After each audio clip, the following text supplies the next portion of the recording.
What's up, guys? Look, I'm going to dive into how I was able to achieve sub 10% body fat, and not only just achieve it, but be able to kind of maintain this thing for the last half a decade without any struggle, no problems. All of the habits that I've talked about in my previous video, I feel like this is going to be a culmination of all of that, but it will be your essential guide if you're trying to get lean. And maybe your goal is not to be 10% body fat. For the average person, yes, this can be kind of hard to maintain. And so even if 15% is your goal or 12%, all the rules and everything that I'm about to talk about, it all applies to you as well. Now, look, I'm going to talk about kind of my early years, and I'm basically just going to break down. It's been almost 15 years since I started really training seriously. And so I want to kind of go back in time and show you guys that where I started from, I was a pretty small guy. I wanted to put on size. And so I started training really hard too, and eating like an absolute fucking big back, just crushing calories, trying to put on weight by any means necessary. So you can see my physique here. This was, I must have been maybe 19, 20 years old. I think I'd been training for about 2 years, pretty seriously, pretty consistently. I was benching, 225, something like that. But again, nutrition was something at that age, you're not taught the things that we're taught and learn as we get older, at least not back then. So again, my diet was a fucking atrocity, but I was training so hard and I was so active that I was able to stay relatively lean. Now, fast forward maybe 5 years or so, this is what my physique looked like when I was around 25, 26 years old. And as you can tell, I basically turned into the Michelin Man, just ballooned up like crazy. I think in this picture, I was probably close to 230 pounds. I was a fucking behemoth, and this was my goal at the time. Again, I wanted to be the biggest dude in any room I walked into. I wanted to mog everybody. And so being lean wasn't necessarily the goal. I'd been lean my entire life, and I tried to put on all of the size, and it worked. It was a success. And so at this time, I had built a substantial amount of muscle. I've been training for 6, 7, 8 years maybe at this point. And my lifts were through the roof. I was benching, I think 335, most I've ever hit on like the flat bench, deadlifting 5+ with ease, squatting 400. And that's how I trained. I trained a lot more like a power lifter and really focused on these big compound movements.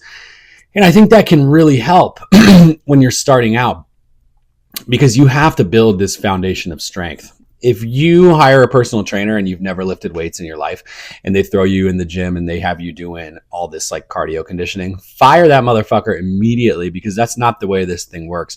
You have to build up a base and a foundation, especially before you go on a cut. It is so crucial, because what's going to happen if you don't have any muscle, your metabolism is probably a lot slower, and you're going to strip away all of this body fat, and there's going to be nothing left. I don't know if you guys have played The Legend of Zelda Ocarina of Time, but there's these undead creatures in the Shadow Temple, and I promise you, if you don't spend the time and spend the years putting in the work to build this frame, you're going to end up looking like one of them.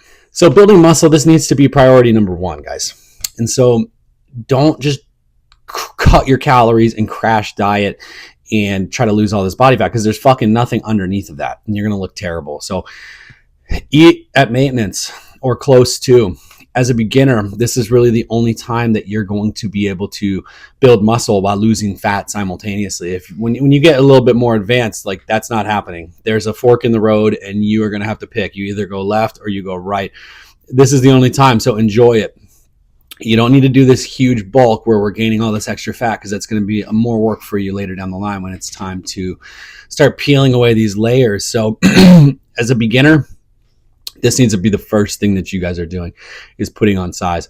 And so now that I had built all of this muscle, you can see my physique here. This is after my first kind of proper cut, and it was not perfect. I was still kind of sloppy. I was really just making sure my calories were in check, trying to hit my protein. I was still eating a lot of bullshit food though, eating a lot of processed stuff, going out eating at restaurants, things like this, just making sure the calories were in check and training really hard. And yes, you can see this was nowhere near perfection. I was not even weighing my food, and you can see how easy it is to kind of strip away some of this fat and unveil this grand product that you've been working so hard for. Now, as far as supplements that I take and have been taking for a long time, creatine is essential if you're trying to build muscle, especially as somebody who's natural. This is the only thing that's actually going to give you some sort of edge when it comes to your training. You don't need all the fancy pre-workouts and stuff like this. I do take like L-citrulline and some pre-workout supplements, but that's kind of irrelevant.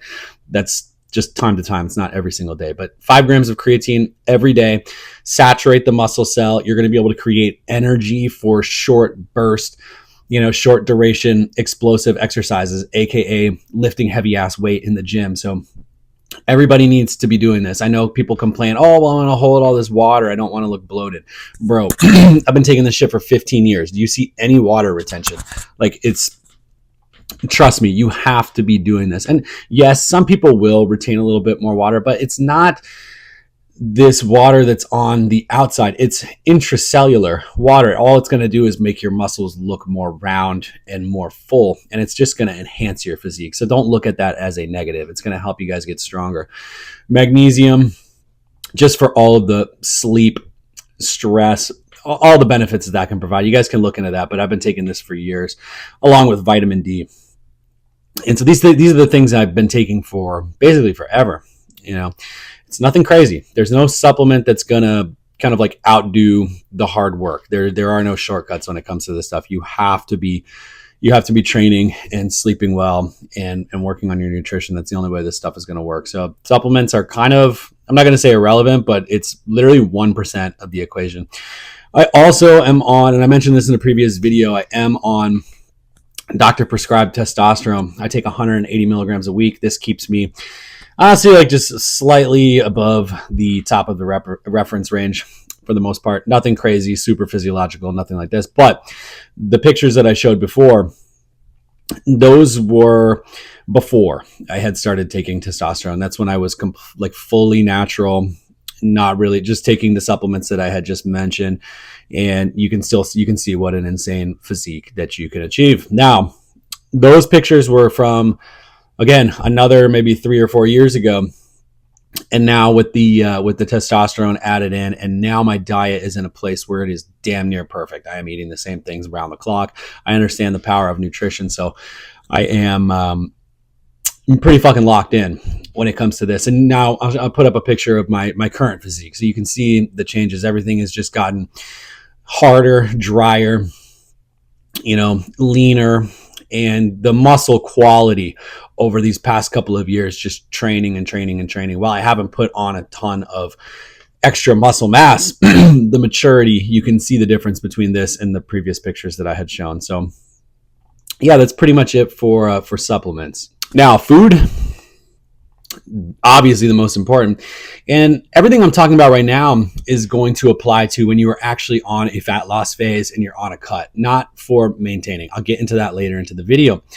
But what I do is 90% of the time, it's whole foods, okay? Chicken breasts, egg whites, eggs, lean beef, whey protein, some of these dairy sources, oats, potatoes, rice, fruits, vegetables. It's just the same shit on repeat. And yes, it is not the most glamorous life ever, but the benefits you'll feel, not only just your physique, but mentally. I mean, you're gonna be so sharp. So once you start to implement some of these things and you start to kind of realize and actually take notes, you'll start to understand what I'm talking about. But it does take a little bit of time to really get locked in. So start with making some small changes, and eventually you'll be able to be really locked in. And like I said, that's 90% of the time. The other 10%, I'm eating Doritos and going out with friends, but making smart choices. That's the key. I'm not going out and having a fucking dessert and just picking out and finding the highest calorie item on the menu. I'm still kind of sticking to my pillars, and I'm making sure that when I'm out, I'm tend to kind of steer towards you just kind of have to stay in your calorie budget. You got to find the lower calorie options on the menu that are going to be high in protein. And again, this is just while you're on your cut, because every single day is so important. One bad day is going to fuck up the entire week of dieting. And you're just going to have to keep running it back. And this is why most people's wheels are just turning forever and they're never getting to where they want to be. So make the smart choices. It doesn't mean you can't go out and you can't do stuff. You just have to be able to say no sometimes and really, really be sharp and be thoughtful and be intentional about it. And the last piece would be alcohol consumption. And it has to be extremely limited or non-existent when you're on a cut. It's a fucking killer, guys. You're taking in all these empty calories, and your body's recovery processes are all on standby. They're at a halt because your liver is filtering out all this poison and not repairing muscle tissue. Your body's not burning fat. And so it makes it really, really difficult. I mean, this has to be an extreme moderation if you are going to continue to do this while on a cut. You just have to be very thoughtful and intentional with the foods that you're eating on these days that you're drinking to make sure that this is fitting in the calorie budget. But again, it's just going to make it really hard to maintain muscle. And that's kind of the most important thing when you're on a cut. We're trying to preserve as much muscle as we possibly can. So this can be detrimental, but I'm not going to sit here and say that you can't do it, because I did it and it's worked for me. But again, it has to be extremely limited. Now we need to figure out exactly how much food you should be eating in order to lose this body fat and to be able to lose the body fat slowly. You're not trying to crash diet. We need to be trying to lose maybe a pound a week so that, again, we're preserving as much muscle as we can and we're keeping our metabolism functioning at a decent level. So you can go online. There's a million different websites that will have these different calculators that will take into account your height, your weight, your current body fat percentage, how much muscle you have on your frame, and just your general daily activity. And it will combine all this and give you a rough estimate of how many calories your body's burning every day. That's your maintenance calories. Now, I recommend to start with a 500 calorie deficit. And this is going to yield you 1 pound of weight loss per week. There are 3,500 calories in 1 pound of fat. And so that's what I recommend at first. But you need some sort of feedback. And the scale works really well. But if you have a way of actually measuring your body composition, like a lot of these gyms have these in-body machines, and while they're not perfect, it will give you it's going to give you a way better set of data that you can use moving forward to make sure that you're losing weight, but we're also primarily losing body fat. And you want as much data as possible. I'd recommend weighing yourself every week or using one of these body fat scales once per week. I know, it might not be the most accurate thing in the world. Your body fat percentage it gives you might be off by a couple of points, but at least it will be consistent moving forward. I know nobody has the money to be doing a fucking DEXA scan every week. So that's not really in the cards for most people, but find something that's going to give you the most accurate data so that we can really track things. Because as you get deeper into your cut, your things are going to change. Your metabolism is constantly evolving and changing. It's not just like this set number that never changes, because when you're on your cut, odds are if you're natural, you're probably going to lose a little bit of muscle too. Your metabolism will slow down slightly. So as you're going, week to week to week, you'll get to a point where you are going to start to plateau. And this just means we have to bring the calories down even further or increase daily activity. And so this is why this feedback and this data is so crucial. So for me, my maintenance calories were roughly around 3,000. That's what I was burning every day. Actually, I think a little bit higher. And when I started my cut, I was aiming for about 2,500 to 2,600 calories a day, hitting that pretty religiously. But as I had lost a lot of the body fat and I started getting really lean, those calories had to come down. I think at the end of the cut, I was eating like 2,300 calories a day. It was absolutely fucking miserable. And that's when I said, okay, this is going to be something that I'll be able to maintain. Let's kind of reverse diet back up and start bringing things into the mix. But these numbers are relevant to me. Yours will be completely different. And as far as tracking food goes, on all my cuts, I have not tracked my carbs and I have not tracked my fats. I just make sure that my carb timing is good and it's set in a way that my energy in the gym is going to be good. Typically for me, when I've been on cuts and just the way that I tend to eat, my fat is a little bit lower and the carbs stay up a little bit higher. My body runs more efficiently this way, but everybody is different. At the end of the day, I'm primarily just tracking the amount of calories I'm consuming every day and the amount of protein and making sure that I'm hitting those goals. Now, as far as training goes, I've run a lot of different splits in my life. And what's worked best for me is just the classic push-pull leg split. And I run this split as push-pull legs, then a rest day, which is a lot of volume in a week. And so I'm able to get away with the recovery and kind of offsetting the fatigue for the most part just by training smart. But sometimes it does start to catch up. You know, you need to take a couple of days off and just reset and then get back to the grind. And so I aim for about 15 to 20 sets per week. And when I'm cutting, the primary goal is to just try to maintain strength at all costs. It's hard when you're losing body weight. Like, just get ready for your ego to take a massive hit because you're not going to be lifting the same amount of weight that you were before, especially when you're on your cut because glycogen is depleted. You're running on fumes, guys. So it does take a little bit more up here. You got to be really, really sharp and really focused when you step into the gym because your energy is going to be a fraction of what it was when you have an abundance of calories and an abundance of food coming in. So don't overcomplicate the training, guys.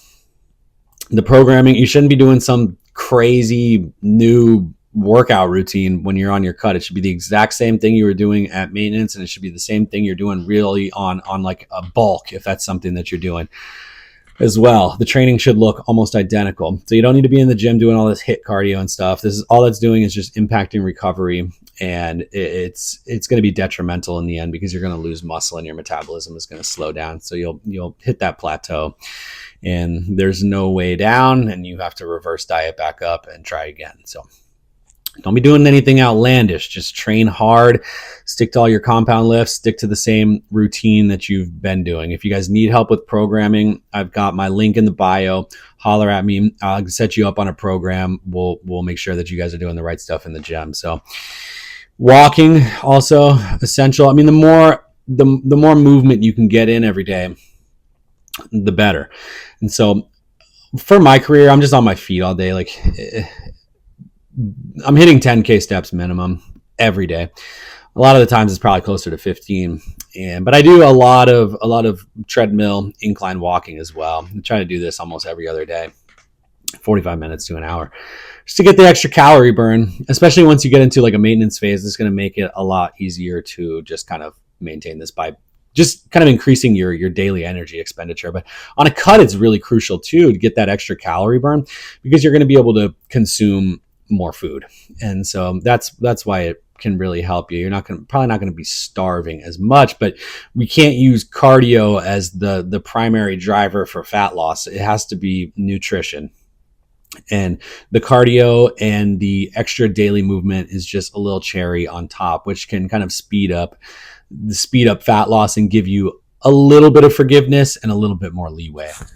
I know I've said it like 50 times now, but unless you're a beginner, you're not building muscle when you're on your cut. Well, I guess if you're taking gear, then maybe it's a possibility, but we got to focus on one thing at a time. We can't have the whole world. Okay. You can't have your cake and eat it too. You're either maintaining or bulking or cutting. And if you could decide to go on this fat loss journey, again, strength's going to take a hit. It's kind of depressing going to the gym. Your energy is going to be low. So just trust the vision and trust the process and stick to it. This is why most people don't get lean, because they do it for 2 weeks and they're like, Jesus, this sucks, dude. I'm not strong anymore. Yeah, it's because you didn't have as much muscle underneath all that fat as you thought you did. And it's a harsh reality to come to terms with. But when you get to that leaner body fat percentage, you're going to be able to build muscle a lot more efficiently. And it will just be worth it. I can guarantee it. So trust the process. It doesn't happen in 2 weeks. So let the thing ride out. And I know you're going to look in the mirror and you're going to look flat. Your muscles are going to look deflated. You're kind of going to look really shitty before you look really good. And once you get to that maintenance phase, then you're going to bring the calories back in. Glycogen's full again, and you're going to look like a fucking superhero. So That kind of is going to, that's going to bring us to the next slide, which is just how to maintain this thing year round. And this is the easiest shit in the world. If you've done everything else properly, your habits are probably in check now. You're moving a lot. You're eating lots of quality whole foods. You understand, and you've taken note of how much sharper and how much better you're going to feel every day, and you're never going to go back. And so now we're eating a lot of the same food, but at the same time, we're able to bring our calories back up, and you're not going to feel like you're starving all the time. So you're going to have to calculate your new maintenance calories, and we're going to have to try to stick to that every day. And the beautiful thing about a maintenance phase is that sometimes you're not going to be eating that amount of calories every day, but that's fine. You know, the next day you might bring the calories a little bit lower. The next day they're a little bit higher. As long as this stuff is averaging out over the course of a week and the course of a month and then the course of a year, you're going to stay right where you are. And odds are, if you're not at your genetic ceiling when it comes to building muscle, you'll probably start building more muscle and increasing your metabolism more when you're on this maintenance phase as well. So things only get easier from this point. And so whole foods, obviously, still the priority. We don't want to just, do this whole cutting phase and then go back to just being a fat piece of shit and hitting the drive-thru every day. Like, that's not the way this works. And I see that far too often, and most of the times it's because people didn't do their cut properly and they didn't eat well, and they're not taking this thing seriously, and it's not a lifestyle. They were trying to just get lean, but they ended up just being a skinny fat chud, and they go back to eating pretty poorly and they gain all the weight back. See this every single day almost. So yeah, stick to just doing the things that got you lean in the first place. Embrace your new identity, and you have a lot more freedom now. And again, I talked about alcohol previously. You can, bring a couple, maybe on the weekend, Saturday night, you go out. Don't be a complete degenerate and just be unhinged and be blacking out Friday, Saturday, and Sunday. That's not gonna work. But you can go out, have a couple drinks, get loose, with your people, and have a good time and stuff like that. And you'll be able to recover properly. So yeah, I'm kind of going to leave it there, guys. Hopefully this was a huge help. I'll have another video coming in a couple of days, and just take my advice, guys, and run with it, and trust the vision, and trust yourselves, and believe in yourselves, and give this thing a try, and don't back out. I know it gets scary because you're going to look a lot worse before you look better, but you just got to trust that the end product is going to be something incredible, and I can guarantee that it will. So let's start implementing this stuff. I'll have another video in a couple of days, but until then, peace.